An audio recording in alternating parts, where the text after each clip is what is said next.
Lake Mead continues to recede. Officials are getting a clearer picture of what lies beneath. Access to the land that was once home to dozens of different groups of people over hundreds of years. Fox 10's Marissa Sarbak toured Lake Mead with the archaeological team that is tasked with piecing together the past.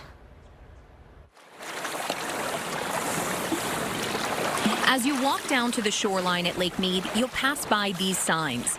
Placed strategically by the National Park Service, they document where the water level was in 2002, 2008, 2018, and 2021. And you'll realize it takes just a few more steps to get to the water every single year. This is where the water level sits today. If you look at the rock, you can tell from the color differences just how far the water level has dropped. The archaeologists that are responsible for searching for and maintaining the artifacts say every single time the water level drops, new artifacts are exposed. We have a lot of different artifacts that indicate the type of life that would have been lived, as well as the type of structures that would have been there. Long before Lake Mead was created to supply water to the modern-day western states, it was just another piece of land. Over the years, tenants came and went. Some with a history so far back will never fully know it. There are at least 18 tribes who have lived here since time immemorial who are still visiting these lands. But we also have non-Indigenous explorers that came through the area on various trails, miners, the LDS community. They all had one thing in common. They left behind small traces of life, who they were. Advancing waters of Lake Mead in the background. Every artifact that we have has been touched and utilized by someone in the past, and they have led their own extraordinary lives. And my job is to protect those artifacts and preserve their histories and their stories. Chris Nice heads the archaeological team at Lake Mead. She's responsible for searching possible sites at the lake and responding to calls when visitors stumble upon artifacts. Many of the items are everyday dishes, tools, or even pieces of a home or building. Most of the things we find don't really have monetary value. They're more research potential, and they tell us they're pages of our history book. In the early 1900s, construction of the Hoover Dam began. Workers moved in temporarily. So there was a shanty town near Hoover Dam that was made for the construction. That is still submerged underwater. I don't know that there's anything findable from that because it was a shanty town. Others who called the area home were forced to flee. So we've got 1938, evacuating St. Thomas, Nevada, which was covered by the rising waters of Lake Mead. These are original photographs, now a part of the park's internal museum collection. It was a momentous event. All of these people had to leave their homes.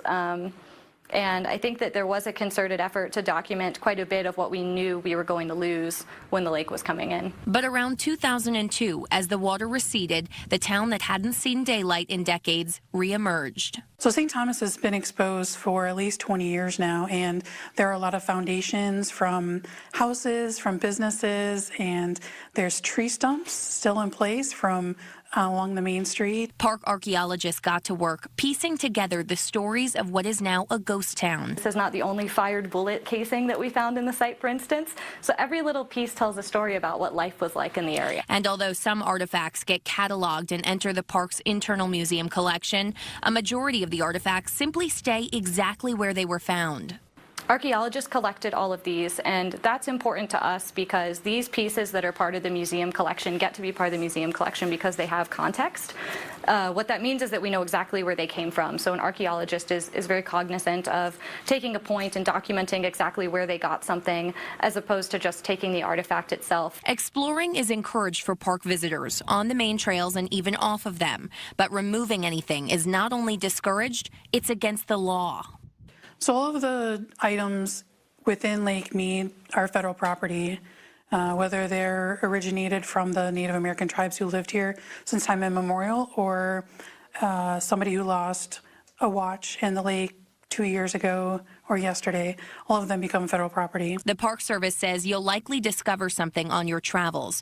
You are asked to leave it undisturbed. Ping your location on your phone and then send that location to the archaeologists so they can map out their next site.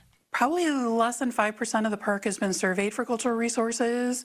So with our over 1 million acres that we have, there's thousands of sites that we know about, and both on dry land and submerged. Archaeological sites that are slowly revealing themselves and writing the history book of the park.